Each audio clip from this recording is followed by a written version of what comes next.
Virtual Notícias traz a informação.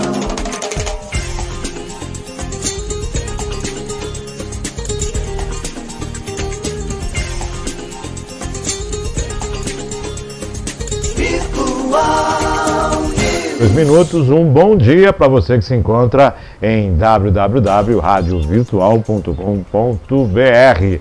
Sexta-feira, dia 9 de setembro de 2022. Um bom dia aos poderes constituídos, ao Executivo, ao Legislativo e ao Judiciário. E um bom dia especial a você que faz parte do quarto poder, que é a sociedade organizada. Para quem aniversaria no dia de hoje, parabéns, feliz aniversário, tudo de bom, Deus abençoando a sua vida sempre. Lembrando, né, os 4 poderes, mas também o poder maior, que é o poder do universo, o poder de Deus presente na vida de todos nós. Bom dia, André, bom dia, Maria Clara. Bom dia, Márcio, bom dia, Maria Clara, bom dia a todos vocês que estão aí acompanhando mais uma sexta-feira de notícias aqui no Virtual News. E mais uma vez, parabéns a todos os aniversariantes do dia, todos os aniversariantes do sábado 10 e do domingo 11 de setembro. Felicidades para vocês. É isso aí, tá vendo? Só que maravilha. Hoje o dia está aquecendo, né? A temperatura subindo, porém a possibilidade aí de o tempo mudar no fim de semana devido aos fortes ventos, né? Esse ciclone extratropical que está chegando aí, né? Vamos para as notícias desta manhã? Bora lá, direto para elas. Vamos lá para as notícias desta manhã de segunda-feira. Opa! Para não passar em branco, Aras recomenda ao STF manter lei que criou o piso da enfermagem. Shopee encerra operações na Argentina, Chile, Colômbia e México. Sindicato e Mercedes-Benz vão negociar demissões na fábrica do ABC. E o ciclone extratropical. Ventos podem chegar até 75 quilômetros nesta sexta-feira. Augusto Aras já falou, melhor manter a lei aí, hein? É difícil, né? Porque já foi promulgada a lei e de repente o Barroso tentou revogar não, ele bloqueou na verdade, né? Suspendeu. E ele suspendeu para fazer um estudo. Por que não fizeram isso antes? É aquela coisa, né? A gente fala, por que não fizeram esse estudo antes? Eu até entendo, porque realmente a classe dos empresários de saúde, realmente eles vão ter problemas para manter, porque a gente tem os hospitais públicos já defasados. A gente não tem o poder público, já não tem dinheiro para manter o que existe, o pagamento que é dos funcionários e os insumos necessários para se manter um hospital público, ainda mais agora com esse aumento. Eu acho que os profissionais merecem e precisam, mas precisava ser estudado antes. Quando o Barroso entrou com esse bloqueio, essa suspensão, eu até entendi um pouco a situação dele, mas acho que isso não podia ter sido feito depois da lei ter sido promulgada. Isso. Eu acho que é o maior problema. Mostra que há realmente uma imaturidade. Exato. Porque é inadmissível. Você pega uma categoria inteira que foi ovacionada, né, durante todo um período, reconhecimento, olha os enfermeiros, esse time, esse exército da saúde, esse exército que foi contra o Covid, esse exército que ficou na frente e que foi nas trincheiras, os enfermeiros. E agora... Corta. É muito complicado, é muito complicado. Poxa vida, cadê o respeito com a categoria, né? Cadê o respeito com a categoria? O judiciário se deu aumento, escalonou aí, discutiu aí, falou, não, simplesmente foi. Agora, os enfermeiros, que há pouco tempo atrás eram tidos como reis, né? Todo mundo rendendo homenagem, exato. Coisa toda, discursos inflamados, e na prática... mas aí você percebe, né? A gente percebe como é necessário a conversa entre as classes. Não só os enfermeiros, não só a classe dos enfermeiros, mas principalmente a classe que comanda essa cadeia na parte institucional, que são os empresários do mercado do setor de saúde. Precisava sentar, precisava ver de onde viria esse dinheiro, porque realmente as pessoas que vivem disso, quem tem plano de saúde particular, sabe da dificuldade que é o atendimento. A gente sabe que o público é pior ainda, sim. Mas para quem tem plano de saúde já sabe como o atendimento é precário. Hoje em dia é um atendimento precário, não atende tudo. E aí, de repente, de onde esses empresários ou essas pessoas que precisam disso para se manter vão tirar esse subsídio. Abre a planilha. Sim. Abre a planilha. Mas precisava ser estudado. É isso que eu falo. O problema não é nem assim.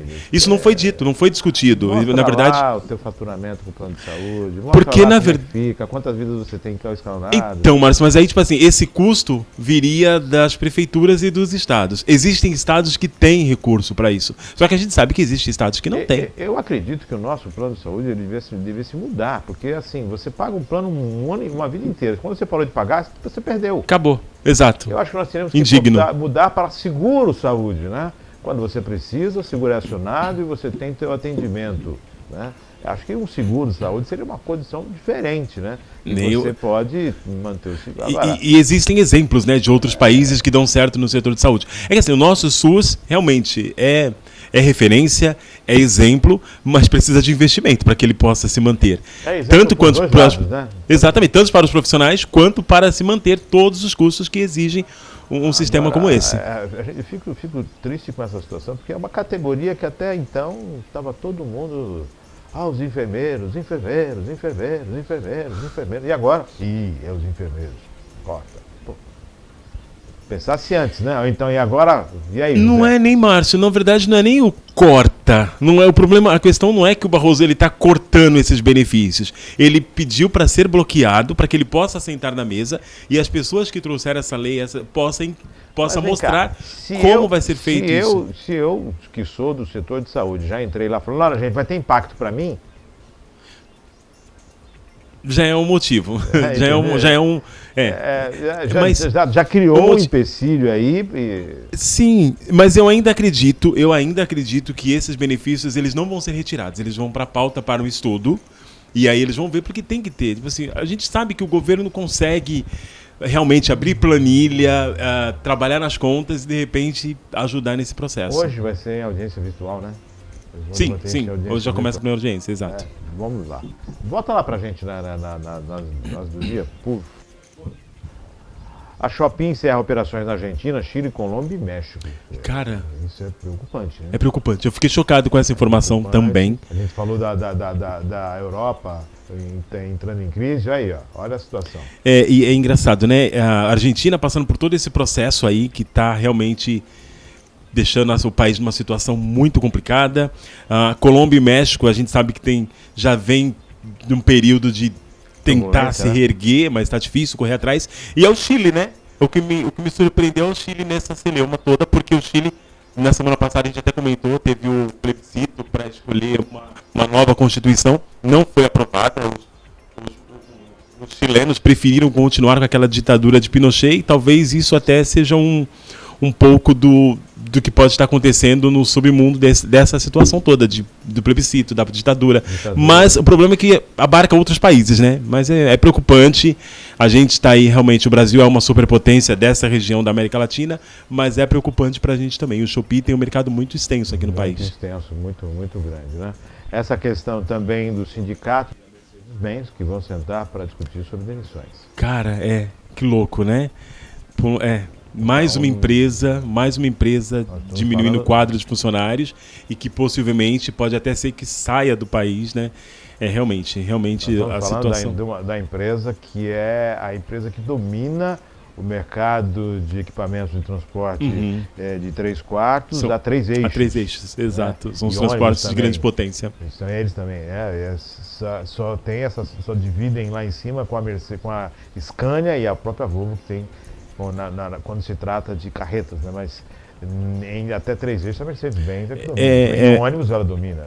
Preocupante. Eu ouvi uma fala ontem de um parlamentar que fala que os governos, né, e os responsáveis precisavam sentar à mesa com todas as classes e realmente discutir processos que possam trazer as empresas para investimentos no Brasil. E aí ele veio completando que o que tem acontecido é todos os mecanismos que os governos e os municípios e os estados estão trazendo para a mesa estão realmente espantando os investidores no nosso país. É preocupante, a gente precisa abrir os olhos, ver o que vai acontecer dessa redução da Mercedes-Benz e abrir os olhos para a gente ver como é que a gente pode reverter toda essa situação, porque o que vai acontecer, mais pessoas desempregadas, menos circulação de tudo, né? De tudo, isso é impactante.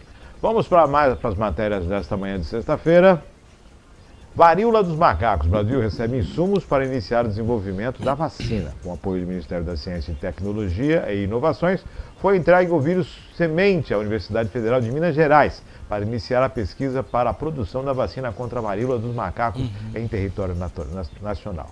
O material biológico foi doado para uma agência de pesquisa médica dos Estados Unidos por meio de um acordo de transferência de material clínico.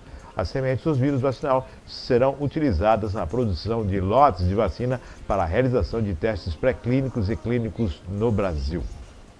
Aí, ó, varíola dos macacos. Quando a gente fala do intercâmbio, né, dessa colaboração, né? Esse acordo de transferência aí bacana, né? Esses acordos bilaterais, né, entre os países. Os Estados Unidos é um grande parceiro do Brasil, a gente sabe disso. Legal, porque agora vai começar uma força-tarefa, né, Márcio? Sim. Eu até busquei alguma coisa, porque agora começa. Porque esses insumos chegaram no último dia 5. Deixa eu mexer aqui no meu mic.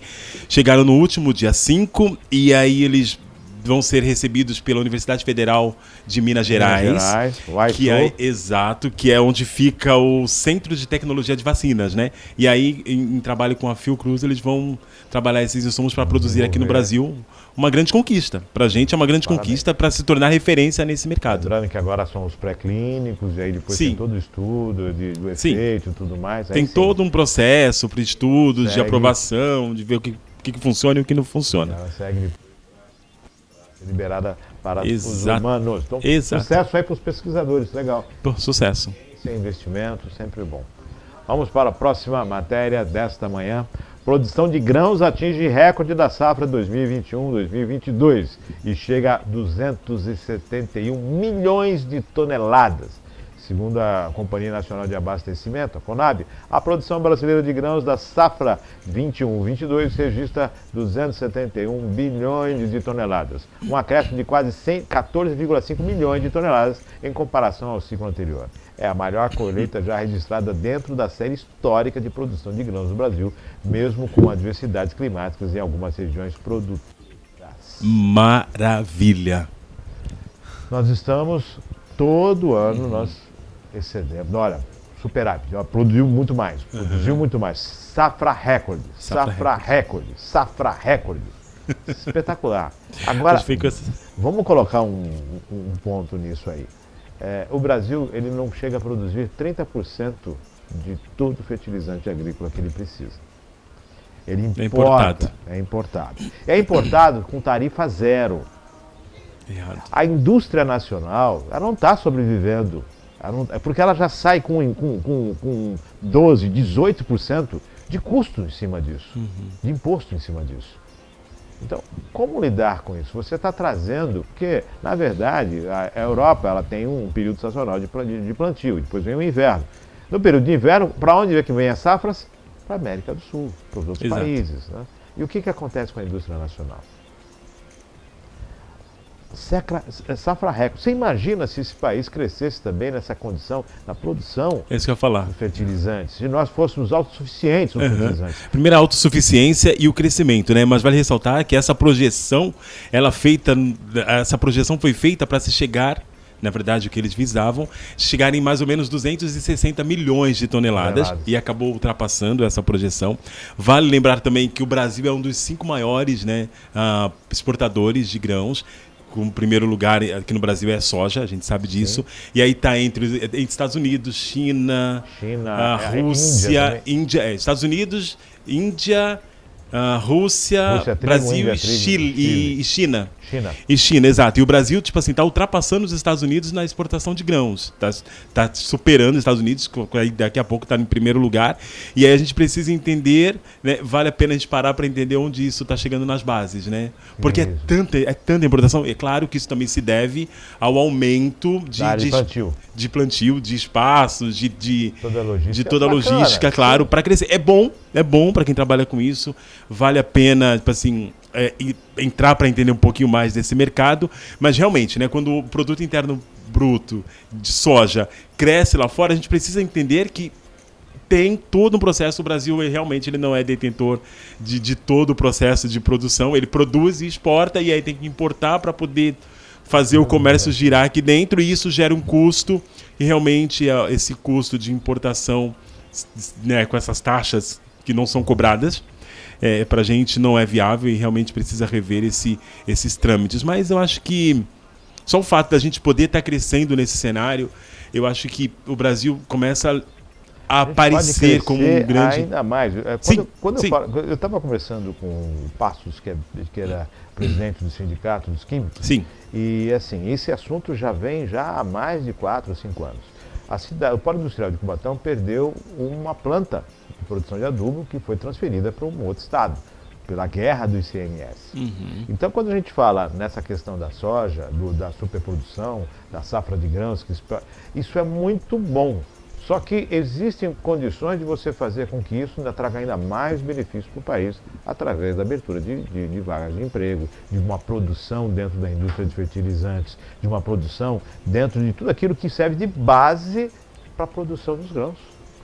O que acontece? Mas desde armazém, desde exportação, desde cais, transporte, tudo isso envolve. Quer dizer, olhar a super safra é espetacular, mas a possibilidade de fazer com que tudo isso se torne ainda maior e com crescimento para a população é espetacular. Eu acho que o maior problema do comércio internacional brasileiro, na verdade isso já vem, né? É a máxima do comércio internacional, que eles veem a exportação como um bem e a importação como um mal. Talvez a gente pudesse reverter essa situação, ou de repente, nem seria talvez de repente processo de autarquia, mas se a gente pudesse produzir esses grãos e consumi-los aqui dentro, para a gente ia ser muito melhor. Se a gente tivesse uma cadeia que pudesse produzir, receber e realmente trabalhar com todos esses processos, né, dos produtos que são exportados, exportar e importar menos. Seria fantástico para o Brasil, para ele crescer nessa cadeia. Eu entendo que a balança comercial também, penso, você tem que... Sim,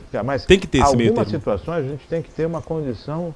Não, é o que eu falei, exato. De quase autossuficiência. O presidente tem que ir lá na Rússia conversar com o Putin lá para garantir essa questão. Mas a questão da balança comercial, a autarquia, a autarquia não é bem vista, mas ela é válida até certo ponto. Porque assim, você precisa entender que você precisa, sim, produzir e consumir, e a partir daí o importar, na verdade, o importar se torna opção, porque aí você pretende fazer para ajudar outros países, quando na verdade a gente pensa nisso como custo para subsidiar a nossa falta de mão de obra e de recurso. Sim, aquela questão, né, o dólar está em alta, vale a pena exportar. Sim. Mas aí para exportar, depois você tem que importar, entendeu? Né? Entendeu? Soja, né? Soja para fazer isso que faz da China um grande país, né, no comércio internacional, porque a China consegue exportar, mas ela pensa muito mais na produção interna.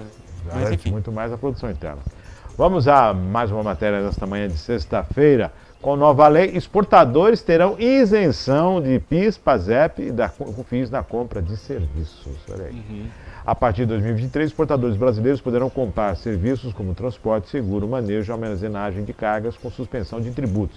Nesta semana foi sancionada a lei número 14.442, que autoriza a inclusão dos serviços no regime de suspensão do drawback. A medida permite que exportadores brasileiros adquiram serviços importados ou domésticos com suspensão do pagamento de contribuição para o PIS/PASEP e da COFINS, desde que esses serviços sejam diretamente e exclusivamente vinculados à exportação ou à entrega no exterior. É bem de encontro que a gente está falando, né? Exatamente, é poder dar oportunidade para que o mercado comercial, né? O mercado internacional do Brasil cresça, realmente, torna competitivo.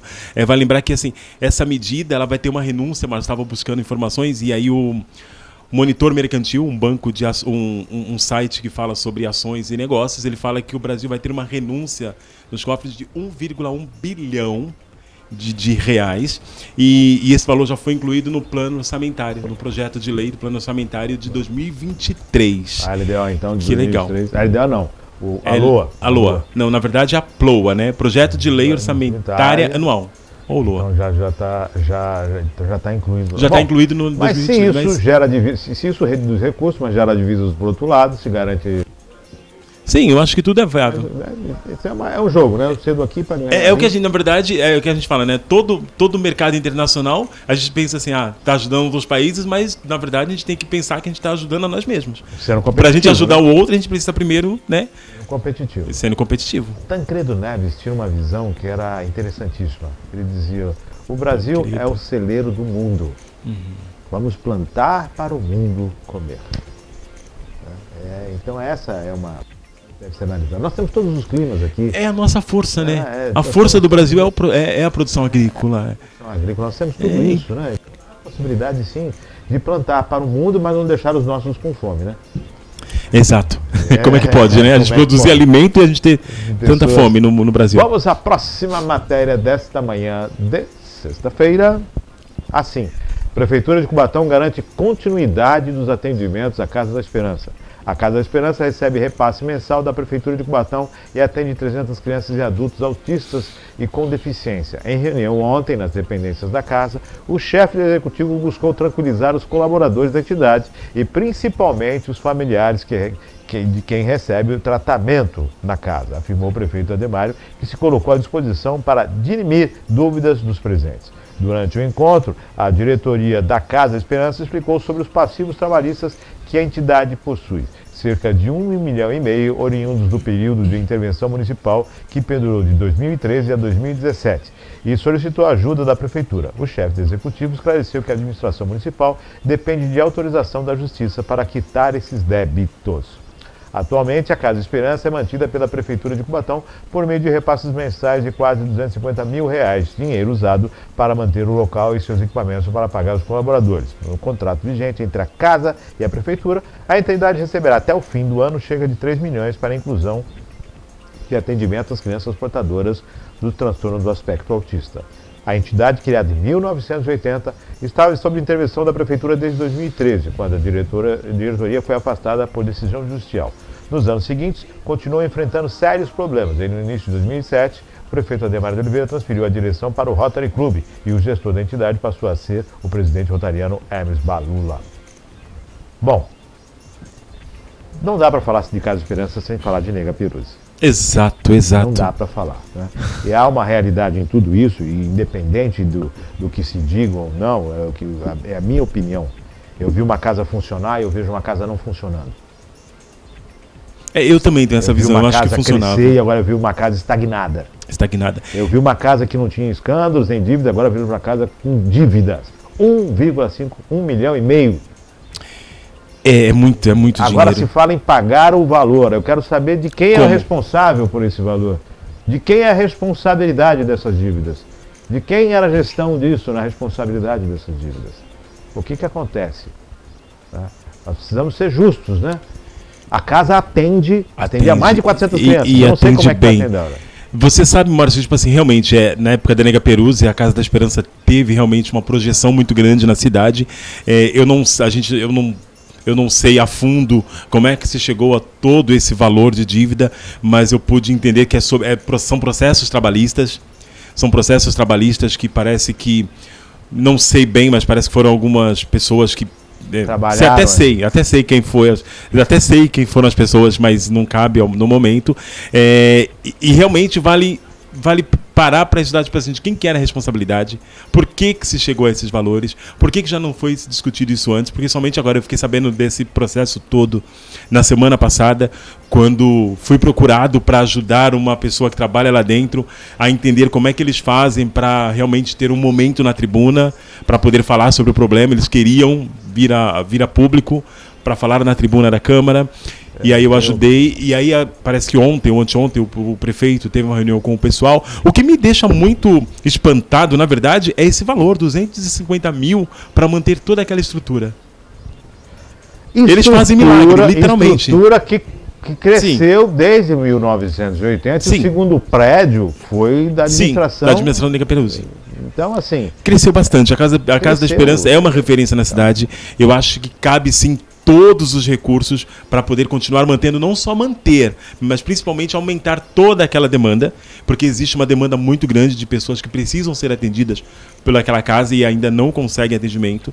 E eu acho que cabe todos os recursos do poder público e buscar subsídio, buscar intervenção de outros recursos, buscar ajuda das empresas que ainda funcionam na cidade. Se tinha as empresas colaborando agora... Tinha, eu não sei como é que está, na verdade, a gente precisa entender. Você poderia receber verba federal? Sim. Você poderia receber verba municipal? São vários, né? Eu acho. Então, o que aconteceu? A gente que trabalha com entidade, com associação, com entidades nesse caso, principalmente Casa da Esperança, é uma casa que realmente precisa sentar. Eu lembro que eu fiz uma visita há muitos anos atrás, na época da Nega Peruzzi, e aí foi onde eu fui entender um pouco sobre associações, sobre projetos, sobre cadernos e atas de associações, e parecia tudo tão certo, tudo tão bem organizado, pelo menos. Certo, eu já não sei porque eu não entendo juridicamente disso. Mas tudo tão bem organizado que aí realmente cabe aquela pergunta, né? Como que se chegou a esse ponto de 1,5 milhão? Porque quando você administra algo seu, você responde com o seu patrimônio. Uhum. Ali você está administrando que é algo de todos. Qual a responsabilidade? Por quê? Foi má gestão? Foi um período ruim? Foi um problema financeiro gravíssimo? O mundo quebrou? O que aconteceu? Ele deixou de entrar recurso? Deixou de se ter os valores? Por que essas dívidas trabalhistas chegaram a esse montante? Não houve uma observação anterior? Quer dizer, não dá para falar simplesmente que, olha, o dinheiro sumiu, nós estamos devendo. E aí paga a dívida. Não é assim. Não é assim. Lógico, quem tem direito a receber os seus direitos trabalhistas, ninguém está discutindo os direitos trabalhistas de ninguém. Não é essa, exato. A discussão não é essa. Se a justiça determinou, tem que se pagar. Agora, a responsabilidade de quem que deixou chegar a esse ponto? É o que nós falamos aqui sobre o viaduto do Casqueiro. Olha, vão ser investidos 72 milhões. Estão sendo gastos 72 milhões por irresponsabilidade de alguém que não fez o projeto direito. E vale lembrar que essa relação, toda essa problemática da Casa da Esperança não é um problema do município, da prefeitura, né? Na verdade, a Casa da Esperança é uma associação e a prefeitura ajuda a mantê-la. Mas no caso, mas o que vale ressaltar agora é a responsabilidade social. Mas a gente precisa muito pensar nisso. Toda empresa precisa ter responsabilidade social. Todo estabelecimento público, todos e todo mundo precisa ter responsabilidade social, e aí onde vem a intervenção da prefeitura. Eu acho que como tem dinheiro público aí, valia a pena a Câmara se pronunciar, sei lá, mas vamos levantar isso. Então, cara, tem que estudar, tem que ver. Porque assim, se houve gestão que realmente causou isso aqui, é preciso levantar, porque o patrimônio Casa da Esperança, o nome Casa da Esperança, o atendimento Casa da Esperança, as pessoas que são atendidas pela Casa da Esperança. Ô Márcio, eu falo muito para as pessoas que andam muito, que estão ali, né? Que andam muito comigo, as pessoas que me conhecem, eu defendo há muito tempo. Eu acho que Cubatão, por ser uma cidade que está vindo de um polo, foi um polo industrial, ainda existem indústrias aqui, mas existem outros meios de financiamento para se manter a cidade, mas Cubatão perdeu muito. Cubatão perdeu muito. Ainda tem dinheiro, sim, tem muito dinheiro, ainda ganha muito dinheiro. Então eu acho que o que precisaria na nossa cidade, além de gestão séria e realmente direcionada ao povo cubatense, a melhoria da cidade de uma forma muito mais plausível, digamos assim, eu acho que a gente precisava, já está na hora de Cubatão ter um centro de relações internacionais dentro da prefeitura. É o que hoje, assim, que se chama paradiplomacia. São estabelecimentos, ou são organizações, ou são setores dentro de estabelecimento público que pode trabalhar a forma de subsidiar recursos internacionais para se manter uma cidade. Porque a gente ouve o tempo inteiro, eu ouço desde 2000 e não sei quanto, que Cubatão não tem dinheiro para isso, que a gente não tem dinheiro para aquilo. Vejo entrar dinheiro nos cofres públicos, mas geralmente direcionado para outros fins, quando, na verdade, se a gente tivesse, dentro da gestão, alguém que tivesse visão e pensasse em realmente ter um setor paradiplomático dentro da instituição, para que pudesse buscar subsídios internacionais, com certeza a gente estaria aí a um passo à frente. Aqui na Baixada Santista, se eu não me engano, só Santos. Aliás, Santos tem uma Secretaria de Relações Internacionais. Bom, só para lembrar, Cubatão havia conseguido a aprovação do Senado na época para conseguir o dinheiro com o BID. Com o BID. Tá, o BID, Banco Internacional. Para criar o projeto Bará, né? Tá. E só que isso não foi à frente. Conseguiu a aprovação das contas, e através da aprovação das contas no Senado, a cidade conquistou o direito de fazer esse convênio, né? E trazer o dinheiro, o financiamento do BID, mas acabou ficando. E isso vale até mesmo para as próprias instituições, porque são instituições sérias, são instituições sociais. Eu falo da Casa da Esperança e principalmente do Campi, que existe, tipo assim, eu já conversei uma vez com o Alex, eu falei assim, vocês já procuraram mecanismos de buscar subsídios exterior? Porque às vezes a gente fica esperando tanto do município e do munícipe, e realmente, às vezes a gente pode realmente levantar, sabe assim, não que seja ruim, a gente ter o subsídio local do município, mas a gente pode galgar outros voos e de repente se tornar independente desse município que realmente está deixando muito a desejar em relação ao social. O orçamento é em torno de 1,3 milhão, né? 1 bilhão e 300 milhões. O custo desse... Não, o orçamento da cidade. O orçamento é em torno de 1 milhão e 300 milhões. 1 bilhão e 300 milhões. 1,5, 1 milhão e meio significa praticamente 1,3% do orçamento. Só que assim, não dá para ficar simplesmente pegar o dinheiro público e colocando nas coisas, e sim, onde houve erros. Por que chegou nesse valor? Por que chegou? Nós tivemos outra situação, que foi a Cursan. Uhum. As pessoas que eram funcionários da Cursan não receberam seus direitos. Não receberam. E eu fico olhando, tipo assim, esses repasses, né? Como é que a gente contempla isso? Eu até pensei semana passada, eu falei assim, eu vou procurar estudar quais são os repasses para cada secretaria, porque assim, realmente, a gente vê a cidade abandonada, a gente vê órgãos públicos sabe assim, precisando de manutenção, a gente vê os próprios culturais, né, sem nenhum recurso. E aí eu até conversei esses dias e falei assim, pô, os recursos que são passados para a Secretaria de Cultura são pífios, são mínimos para se manter a cultura. Para se manter, né? Deveria se manter uma cultura e pagar os funcionários. E aí a gente vem, eu fiquei muito espantado com esses valores que são repassados. Claro que a prefeitura não tem nenhuma obrigação, mas ainda a responsabilidade social precisa falar mais alto nesses casos. Esse valor de R$250 mil para ajudar a manter a Casa da Esperança. Isso vem do SUS também, tem convênio SUS, tá? Sim, e aí eles precisarem, tipo assim, é muito complicado. O CAMP, eu nem sei tipo, se a prefeitura passa algum recurso para o CAMP. Eu falo porque assim, essas casas são referências na nossa cidade. Quantos jovens o CAMP não formou? Eu fui um patrulheiro e aí, tipo assim, eu vejo o CAMP hoje não conseguir abraçar a demanda de menores de idade que precisam de trabalhar, que precisam de direcionamento, me deixa muito triste. Bom, então a gente fica aguardando aí, de repente, um posicionamento, alguns esclarecimentos por parte... Foi um período de gestão pública. Exato. Que é uma intervenção, então atenção, se levante isso, né? O que está acontecendo? O que houve de fato aqui? Qual é o problema? Por que esses valores, né? O que a casa precisa para desenvolver? O custo, atendimento e o que se recebe contempla? Não contempla. Não precisa, tudo precisa ser estudado, né, Márcio? Porque não dá para falar, eu faço o serviço por 5 e eu te pago 3. Não dá. Mas isso depende do quê? Depende também realmente é o que você falou.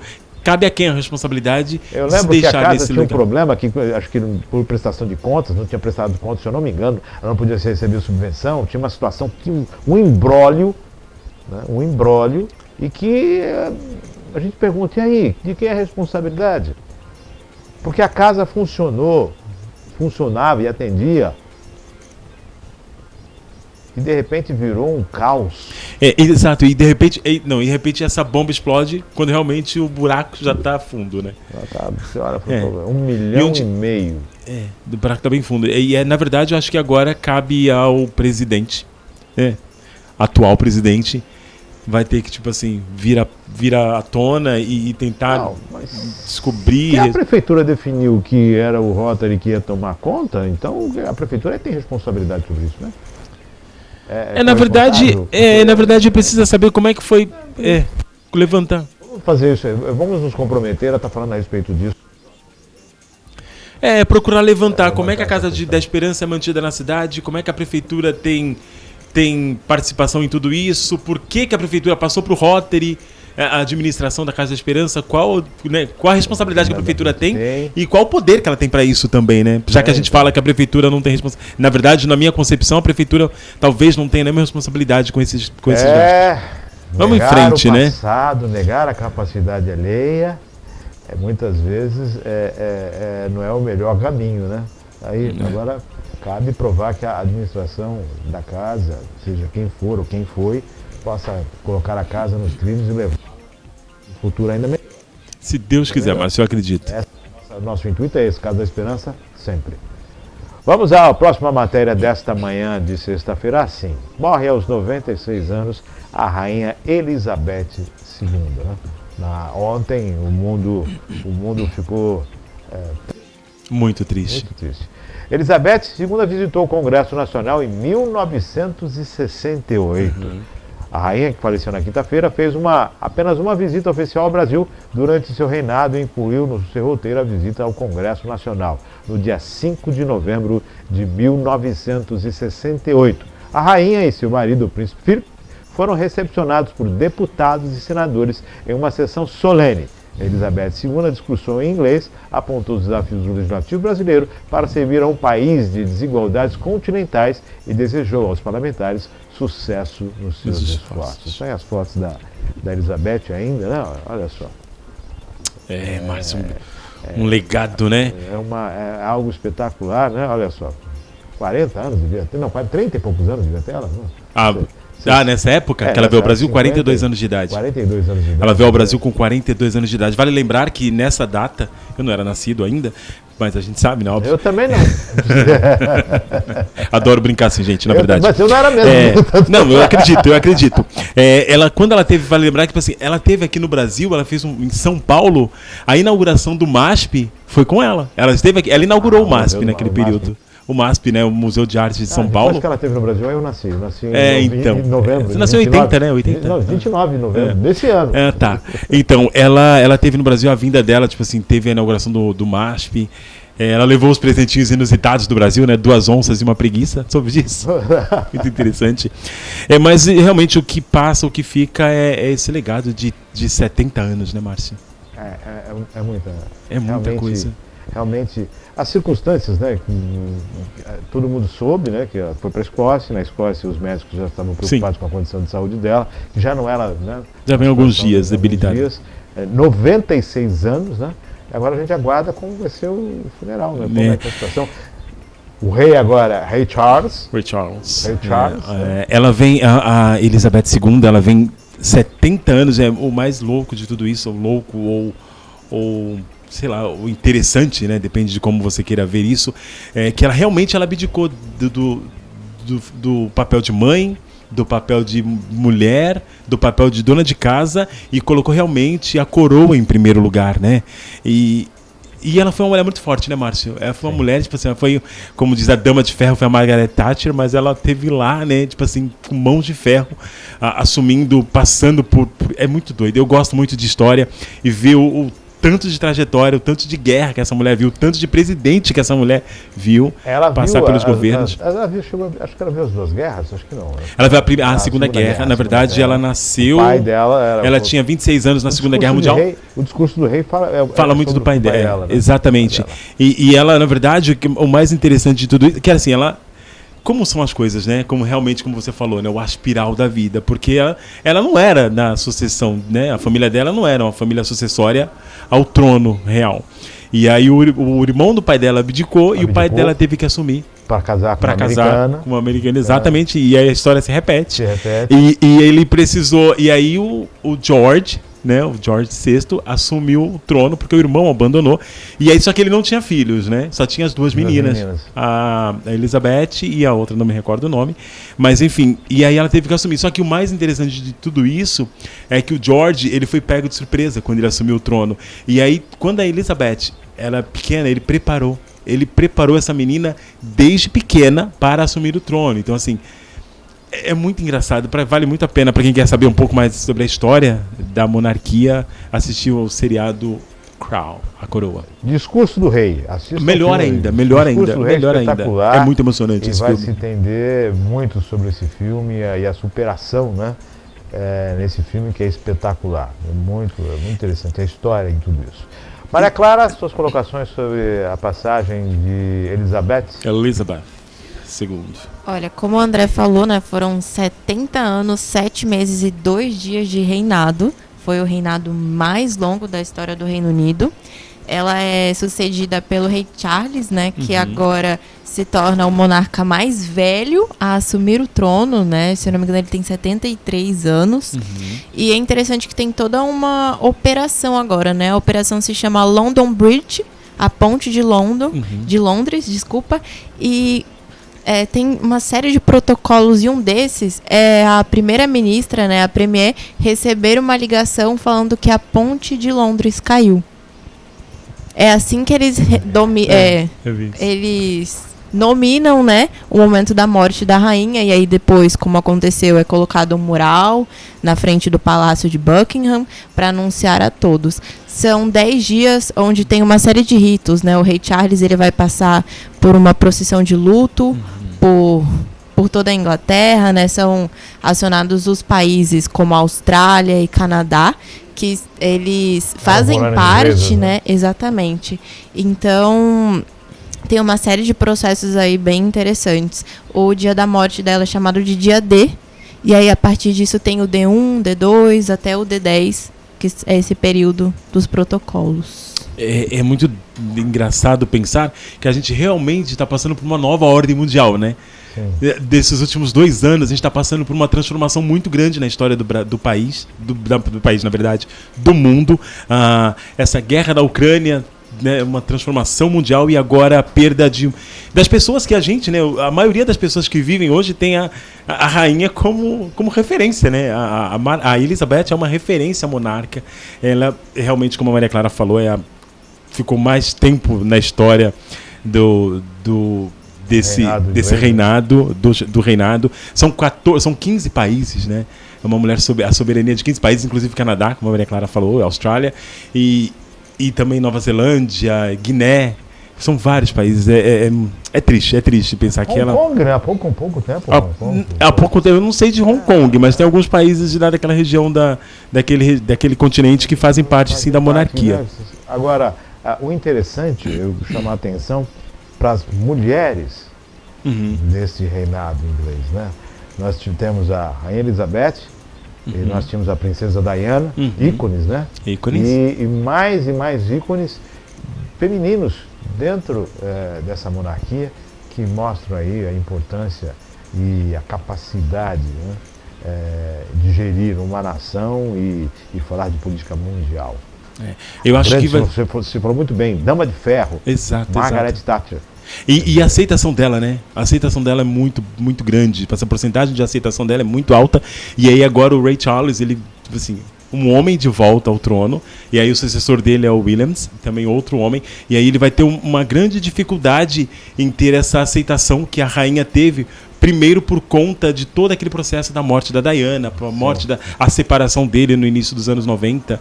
E aí, tipo assim, vai ser uma tarefa muito árdua para ele. Eu ainda acredito, talvez, eu vendo algumas coisas, eu acredito que ele nem vai passar. Eu tenho quase certeza de que ele não vai ficar muito tempo na Israel. Eu acho que ele vai fazer todo esse ritual, como a Maria Clara deixou bem claro. Existe um ritual que precisa ser seguido, e eu acredito que logo depois ele já vai querer passar isso pro príncipe Williams. Eu acredito que sim. Não abdicar do trono, eu acredito que abdicar porque ele... Eu não sei, eu acho que, na verdade, já aconteceu esses, né, Maria Clara? Não sei se você acompanhou um tempo atrás, em algumas aparições do rei, que ele foi substituir a mãe. Ele já fez questão de ter um discurso que realmente a rainha que deveria ter feito, que foi, se eu não me engano, nos 70 anos do reinado. Parece que ele fez um discurso e aí ele trouxe o príncipe Williams para fazer esse discurso com ele. E é muito engraçado. Preparando. E é muito engraçado a rainha, porque assim, eu sou muito fã, quem me conhece sabe o quanto, tipo assim, a fantasia de criança, príncipes e rainhas. E eu sou muito fã da Rainha Elizabeth, eu assisto tudo dela, eu gostaria de estudar mais sobre a monarquia por conta dela. E eu estava anteontem, na verdade eu sabia que ela estava com a saúde debilitada, mas não achava que ela fosse morrer. Estava vendo algumas coisas e aí eu vi uma coisa na internet que fala assim, os preceitos de ser neto da rainha, porque quando o príncipe Williams ele foi servir o exército, não sei se vocês lembram dessa passagem. Sim, e aí ele teve toda a condecoração e teve todo um ritual, e aí num desfile lá em Londres, ele como soldado parado, né? Ele como soldado parado, e aí a rainha passando e recebendo a ordem, dando a ordem aos soldados, e aí quando ela passou por ele, ela passou e olhou, e ela viu o neto dela assim, e ele não se aguentou, cara. Eu achei tão engraçado, né? Sorriso, né? Ela deu um sorriso, o soldado que estava acompanhando quebrou o protocolo, e foi tão lindo isso. E eu fiquei com essa imagem de ontem. E aí ontem eu recebi a notícia, eu fiquei muito, muito abalado. A impressão que nos dá é que foi uma passagem suave. Foi. Entre aspas, né? Suave. Entre aspas, né? Aquela coisa, tá internada, não. Sim. Esse momento ela estava no hospital, ela ficou um tempo no hospital e aí ela foi para casa, ela foi para um palácio onde ela gosta de ficar e ela pediu para ficar morrer em casa. Na Escócia. Foi uma coisa na Escócia, exatamente, uma coisa tipo preparada, ela já sabia, tipo assim, as pessoas sabiam, né? E que doido. E aí ela deixou mais uma mulher agora, né? Liz Truss, uma mulher poderosa nesse cargo aí de fazer toda essa transição, né? Senão, se o outro rapaz estivesse competindo com ela por esse cargo, ia ser mais uma soberania masculina aí nesse reinado. E ela tá aí para quebrar, continuar essa dar E é legal que elas conseguiram, né, se encontrar, né? A Premier, ela foi nomeada e faz poucas semanas, né, que a Rainha Elizabeth conseguiu dar uma semana, na verdade. Faz pouco tempo as congratulações, né? Ela recebeu, né, Maria Clara? Ela recebeu a primeira-ministra e ela condecorou, ela passou o cargo para a primeira-ministra e é a última aparição pública da Rainha Elizabeth, que foi fotografada passando o bastão para essa ministra, o bastão, na verdade, passando o cargo da primeira-ministra. Detalhe. Você falou muito bem, essa manutenção da Espanha também tem, né? Sim. São outros reis, mas ainda assim. Essa coroa inglesa, ela tem uma formatação política internacional, política mundial, e tem uma questão turística que as pessoas que chama essa questão. A Inglaterra ela é muito mais conhecida pela monarquia. Pela monarquia. É porque pela história de monarquia durante séculos. Né? E aí, tipo assim, a monarquia, o reinado, a monarquia, o príncipe, a princesa, esses protocolos estão no subconsciente da maioria dos seres humanos, né? E nas fantasias mais eloquentes da gente. Então, parece um filme da Disney, né? Oi? Parece um filme da Disney. Exato. Né, assim. Quando a gente fala rainha, você, tipo assim, você fantasia né? Aqueles vestidos. É fantástico, cara, é fantástico. Lógico que nos dias de hoje a longevidade da rainha se dá por conta dessa composição, né? Há séculos atrás era um império querendo derrubar o outro, né? Exato. Agora não, era um querendo puxar o tapete do outro. Hoje a situação é outra. Eu tô tentando lembrar um filme que eu assisti que fala muito da Segunda Guerra Mundial e dessa passagem da rainha enquanto filha do rei George, mas até o final do dia eu vou lembrar pra gente estar assistindo, que vale muito a pena também. É legal que é assim, Charles 73, Charles tem 73 anos de idade. Ela morreu com 96. Então ela foi mãe aos 23 anos. 23 anos. Na verdade, ela foi mãe e assumiu o trono quando Charles tinha 3 anos de idade. 3 anos de idade, então ela assumiu o trono aos 26. Isso. E aos 9 anos ele já foi condecorado como príncipe de Gales. Olha só. Nossa, Responsabilidade. Responsabilidade. Aí a vida é complicada. Né? Tem um detalhe que ontem não, desculpa, no dia 7, né, o Bolsonaro, nosso presidente, ele recebeu, né, as congratulações por causa dos 200 anos de independência da Rainha Elizabeth. Então, um dia antes de falecer, né, ela veio, exatamente, veio não, né, ela mandou essa homenagem pra gente pela nossa independência. E também ela fez algumas alterações, então primogênitas mulheres podem assumir o trono agora. Então as filhas, as netas dela são as sucessoras ao trono. Dependendo, que ainda tem um filho mais velho do príncipe William, né, mas se esse filho tiver uma filha primogênita, ela pode assumir o trono sem problema nenhum. Ela garantiu que as mulheres participem. Que as mulheres estejam lá no poder. E quem quiser mandar congratulações para a família real, no site oficial da realeza tem um formulário lá, qualquer um pode mandar as congratulações, condolências para a família real. Para a família real. É o momento em que o rei assume, mas sem festejos, né? Afinal de contas, ele assume por uma situação de passagem, né? E muito, tipo assim, e eu fiquei pensando, né? Precisa seguir esse protocolo. E a rainha, ela foi preparada para essa frieza, né? Ela foi preparada, uma mulher, tipo assim, ela foi muito vista como uma mulher muito fria. A rainha, ela foi durante algum tempo, inclusive esse filme que eu quero lembrar o nome, fala até de uma passagem dela na Segunda Guerra, que ela, uma morte. Ai, gente, eu vou lembrar disso até o final do programa, se Deus quiser. E aí ela fala muito dessa frieza em relação à morte da Diana, que ela só se pronunciou depois de, se eu não me engano, 10 dias sobre pressão pública, porque a Diana, para quem não sabe, a Diana ela não é uma princesa, né? Ela casou com um príncipe e ela recebeu o título, né? Ele como príncipe, ela teve o título. Ela é de uma família nobre. Ela é de uma família... Não, a Diana não. A Diana não era nobre? Não era plebeia? A Diana não, se eu não me engano... Ela não é de uma família nobre. O príncipe Williams, que casou com a princesa Elizabeth, com a rainha Elizabeth, o que faleceu ano passado, ele veio de uma família nobre da Grécia. Ele era uma família, e aí ele abdicou do trono da Grécia e veio para Londres. E aí em Londres, quando ele casou, ele não era bem visto. Ele parece que ele tem algum grau com os reis e as rainhas. Ele tá lá naquele grau com a família da realeza britânica. Mas, enfim, por ela ser considerada uma mulher fria, né? E a princesa Diana, e ela ter que se vira a público para falar sobre a morte da princesa Diana. Foi uma das passagens que marcou muito esse reinado da princesa, da rainha Elizabeth. A Rainha Elizabeth. 10 horas mais 41 minutos. Bom, o cortejo, essa questão do sepultamento ainda vai levar alguns dias, né? Sim, Acreditamos sim. que isso ainda vai levar alguns dias. Chegamos ao final de mais esse nosso bate-papo nessa sexta-feira. Dicas. Tô tentando encontrar um filme que eu assisti há um tempo atrás que valeria muito a pena. Mas enfim, as dicas para hoje é, primeiro, The Crown, pra gente entender um pouco. É uma série que não sei se está na Netflix ainda, acredito que sim. Mas se não estiver, provavelmente vai estar voltando nos próximos dias.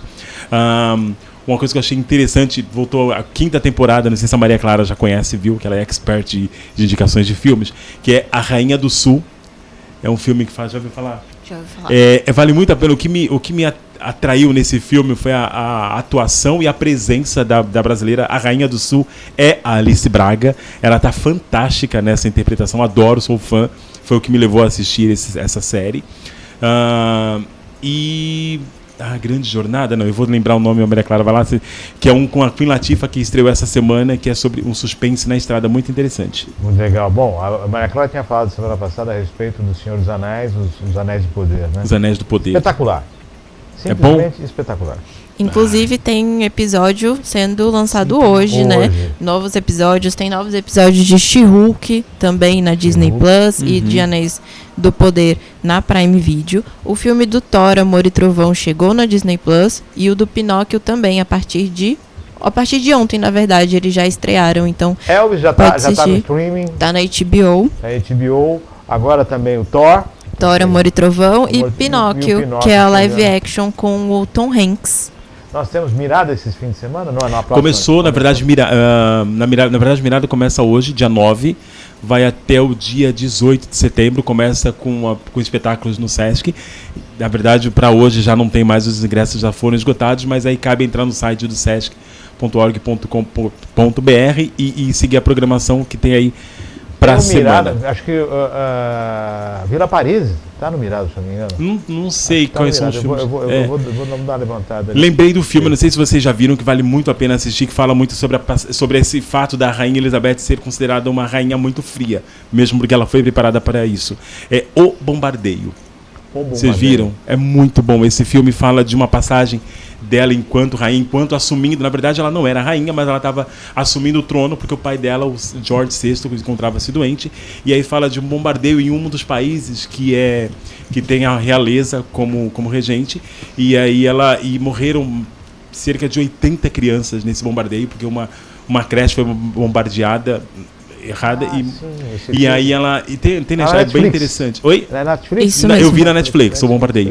E aí fala que ela, tipo assim, também foi uma passagem da vida dela, que ela foi meio que pressionada para ir até lá. As pessoas reclamavam pelo fato da rainha ter essa frieza de não ir no lugar. Ela só mandou uma carta. E aí, depois de um tempo, ela foi lá. É muito, muito lindo o filme. É muito triste e muito interessante. O Bombardeio.